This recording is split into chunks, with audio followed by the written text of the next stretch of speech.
todos los destinos que la provincia tiene para vos. Gobierno de la Provincia de Buenos Aires. Tómate un jugo de política, sociedad, género y cultura. Jugo de limón. Un programa antioxidante.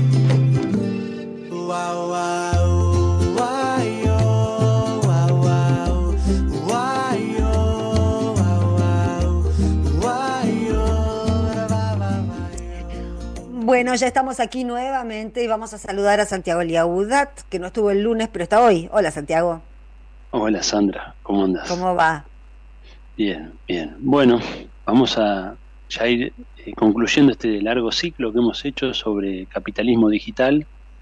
Ya estamos en la última función. Esta es la última función. No, la novena. Nos queda una donde vamos a tratar de ver, bueno, qué se puede hacer con todo esto, ¿no? Pero hoy vamos a ver esto que hemos definido como la financiarización de la vida cotidiana. Ajá. Y esto es una columna que armé yo, o sea, no me baso en ningún autor, sino en algunas observaciones que he realizado. De hecho, saqué un artículo hace poco con ese título. Uh-huh. Y lo que observo, y bueno, vamos a ver de qué se trata esto, es básicamente que a través de una serie de aplicaciones, estas aplicaciones que se llaman las fintech, ¿no? Las finanzas digitales, las finanzas, las billeteras virtuales y demás que permiten utilizar manejar determinados activos bursátiles en la bolsa, acciones, inversiones, etcétera. Lo que empieza a haber es una influencia creciente de instrumentos y de lógicas financieras en grupos sociales que eran ajenos a ellos, ¿no? Es decir, esa es un poco la tesis, ¿no? Hay una financiarización de grupos sociales que estaban fuera de esas lógicas, uh-huh. Que eran lógicas más bien propias de sectores de alto poder adquisitivo, ¿no? Es decir, ¿quién tenía inversiones en la bolsa? Bueno, generalmente sectores de alto poder adquisitivo, sectores informados. Hoy con estas fintech empieza a permear en distintos sectores sociales, ¿no? El artículo que escribí, de hecho, tomo 3 anécdotas. Uh-huh. Una de las anécdotas fue ahí en Buenos Aires, donde yo tomaba un taxi. Ajá. Y el taxista, intercambiando sobre la situación económica, cómo estaba la cosa, qué sé yo, me dice, no, bueno, lo que pasa es que yo tengo inversiones en distintas empresas, me dice, tengo acciones en Techi. Entonces me saca el celular y me empieza a mostrar, ¿no? En una aplicación, y me muestra las curvas, las inversiones en dólares, y el tipo estaba 12 horas por día sentado en un taxi en Buenos Aires, ¿no? Entonces, claro. ¿Qué significa esto, no? Bueno, de esas hago 3 anécdotas distintas, todas reales, y empiezo a notar este fenómeno. Y me empieza a aparecer en el teléfono cada vez más publicidades de invertir en la bolsa. Entonces empiezo a reconstruir este entramado de qué se trata esto. Y empiezo a ver que efectivamente hay una expansión de esto. A partir de esto empiezan a tantearlo a su alrededor, van a ver que empieza a expandirse fuertemente. Entonces la preocupación que yo tengo es en qué medida esto va permeando y produciendo cambios sociales, psicológicos y hasta un impacto económico, ¿no? Entonces lo que yo reconstruí como interpretación es que por lo menos hay 7 consecuencias de esta difusión de las lógicas financieras, de las lógicas bursátiles. Esto va de la mano también con el arribo de las criptomonedas, con la ludopatía juvenil, ¿no? Exacto, son como distintos caminos que conducen al mismo lugar, digamos. Claro, ¿no? Porque es también una forma de ludopatía, yo se lo puse en el artículo, porque estas aplicaciones de fintech hacen lo que se llama la gamificación. ¿Qué es la gamificación? Es usar lo lúdico como forma de tenerte atrapado, ¿no?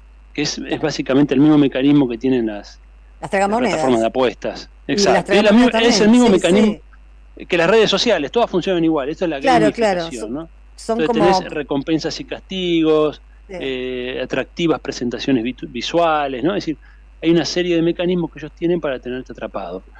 Entonces, ¿cuáles son las consecuencias? Bueno, una consecuencia que observo es la expansión de la mentalidad esta de winner o loser, ¿no? Típica de Estados Unidos, típica del modelo de vida norteamericano, donde ya la posibilidad de realizarte ya no pasa por un marco social, sea ese marco lo nacional, sea lo familiar, ¿no? Es decir, los marcos sociales tradicionales, sino que ahora la posibilidad de realizarte pasa por el acierto o el desacierto en el juego financiero. Entonces, aquel que acierta es un winner, ¿no? Es el aquel que la vio, ¿no? Y bueno, el que le va mal es un loser, ¿no? Que no es capaz de prever este juego financiero, ¿no? Entonces ahí tenemos un primer elemento que es básicamente la traducción del sálvese quien pueda, típico del neoliberalismo, pero en su etapa financiera digital, ¿no? Una segunda consecuencia es que se difunde sobre nuevos sectores sociales, que eran ajenos en gran medida a estas lógicas, un modo especulativo de pensar, ¿no? Es decir, Claro. sectores populares en general, había un modo de pensar muy asociado al trabajo y la producción, ¿no? Básicamente, porque era la posibilidad concreta de realización y de crecimiento, etcétera. Ahora empieza a aparecer una lógica especulativa, que era tradicionalmente propia de otros sectores sociales, ¿no? Bueno, entonces esto hay que ver qué consecuencias tiene cuando aparece una racionalidad del cálculo costo-beneficio como racionalidad dominante, frente a otras racionalidades que estaban o están presentes en la cultura popular, ¿no? Un tercer elemento es que se corre la frontera de lo monetizable. Es decir, hay nuevas facetas de la vida humana que empiezan a estar incorporadas en una lógica instrumental financiera. El caso paradigmático en esto es el tiempo libre. Es decir, este taxista que en la parada del taxi bajaba y hablaba con sus colegas, ¿no? con los demás taxistas, ahora ese tiempo lo destina a, bueno, ver la evolución de sus acciones, ver qué movimiento tiene que hacer, informarse sobre qué conviene, ¿no? Ver videos de tutoriales que te guían sobre cómo moverte en este mundo. Es decir, hay un avance sobre tu tiempo de ocio particularmente, ¿no? Tu tiempo libre, que no sea tiempo de ocio. Además tiempo... eso te va traficando un modelo Toto Caputo, ¿no? Un mundo lleno de totitos caputos. Bueno, ese es un poco el modelo, ¿no? Ese es un poco el modelo. Es el homo economicus, ¿no? Exacto. Son pequeños Milei, pero bueno, esto es lo que van performando, ¿no? Gracias a esta simbiosis entre lo digital y lo financiero, ¿no? Bueno, un cuarto elemento, se socava el trabajo y la educación, que eran como las dos vías tradicionales de crecimiento económico. Es decir, ¿cuáles son las vías tradicionales? Bueno, o trabajás o estudiás como forma de desarrollo, no solo económico, también de desarrollo personal y de identidad, porque el trabajo además es una fuente de identidad fundamental, ¿no? O ha sido siempre una fuente de identidad. Y estas fintech que van asociadas a un conjunto de gurúes, ¿no? Que te enseñan cómo hacer dinero sin trabajar, etcétera, etcétera, van reemplazando esa identidad asociada al trabajo o a la educación por símbolos de felicidad que pasan a estar asociados a la ostentación y el consumo suntuoso, ¿no? Sí, estos gurúes, que los pueden buscar en YouTube y van a encontrar muchos de ellos, siempre están en autos de alta gama. Bueno, ¿no? Son a los que le bajaron los impuestos los autos de alta gama. Bueno, exacto. O sea, siempre están en mansiones, ¿no?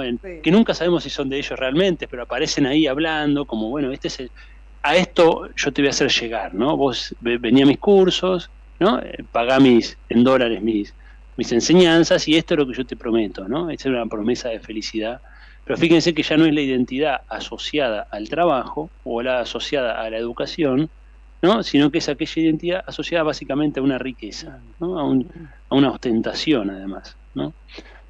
Quinto elemento, ya no aparece la apelación al esfuerzo, a la constancia, ¿te a la acordás cuando hablaban de la disciplina? meritocracia?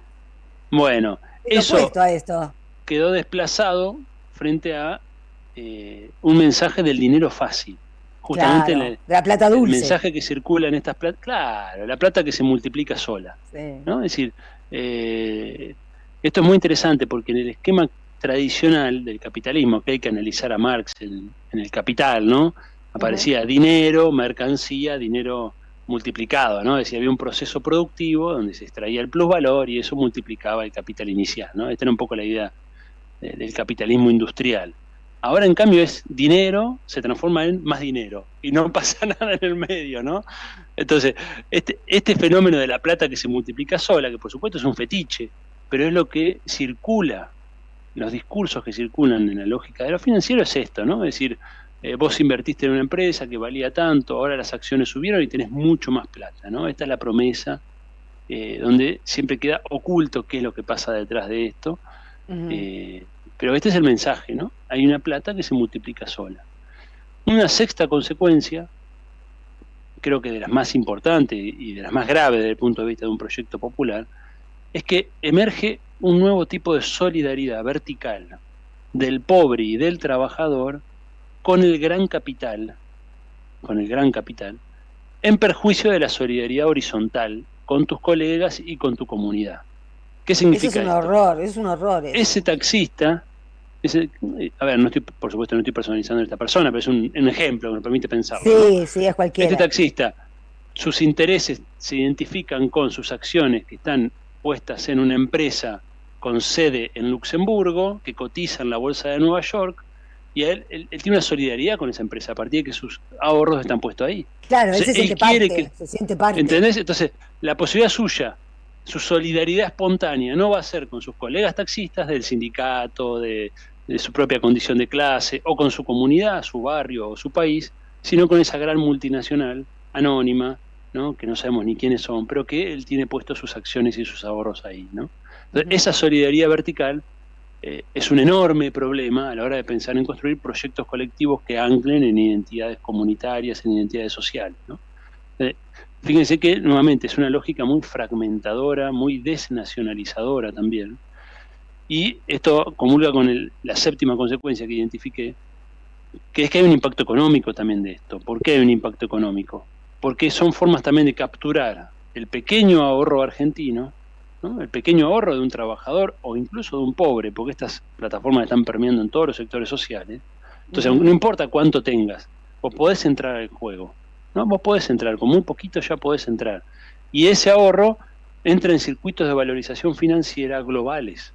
No es que entran a una caja de ahorro argentina que va a parar a la producción en Argentina, ni mucho menos. Esto entra en circuitos de valorización financiera de corporaciones globales, de billeteras virtuales que no están totalmente desterritorializadas. Entonces, como pasó en este caso concreto, esta persona tenía acciones en empresas globales.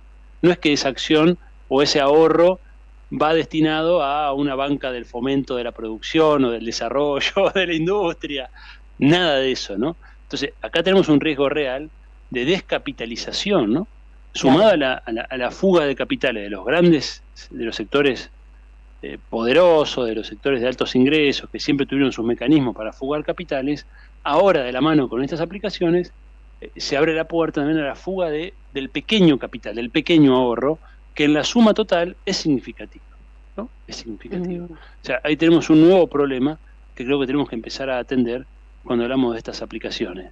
Y por supuesto, transversalmente, creo yo, hay un problema de qué tipo de mentalidad permea, ¿no? Porque lo financiero, en suma, es la lógica de la maximización de la ganancia, es decir, no hay otro razonamiento ahí.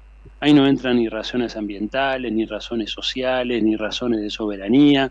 Ahí lo único que importa es, tengo tanto, quiero más, ¿no? Y además acompaña el proceso de deshumanización, ¿no? Tal cual, exacto. Y es el fetichismo máximo del dinero, porque esto invisibiliza los procesos de producción, de trabajo, de explotación, de expoliación, de saqueo, lo que se te ocurra. No, es decir, lo que esa corporación hace para producir más dinero, a vos no te importa. Simplemente vos querés que ese numerito, que donde vos pusiste plata, querés que se multiplique, ¿no? Queda todo velado, todo oculto, y la única lógica que importa es esta. Claro. Si tengo esto, quiero más, ¿no?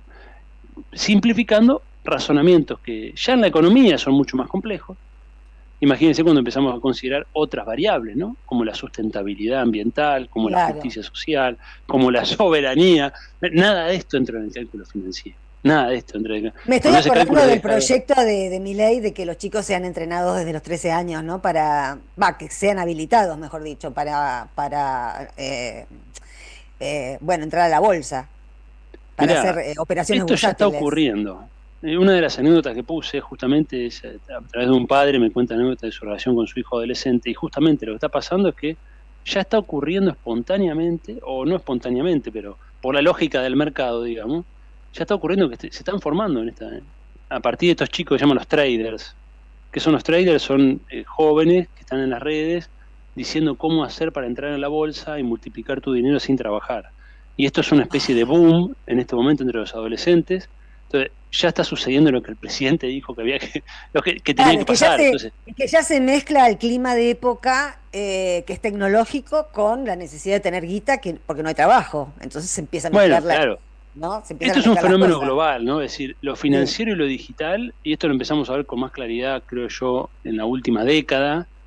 Hay un vínculo creciente entre lo financiero y lo digital, ¿no? Me parecía que estaban aquellos que hablaban del capitalismo financiero, la financiarización global, la lógica financiera como dominante, y aquellos que hablaban de lo digital, la novedad de la revolución de las tecnologías. Hoy nos damos cuenta de que son procesos que van juntos, ¿no? Para Sí. darte un ejemplo, y saliendo del tema de la financiarización de la vida cotidiana y de nivel popular, vos sabés que los grandes centros financieros, los grandes paraísos fiscales, son también paraísos de datos. Esto es muy interesante.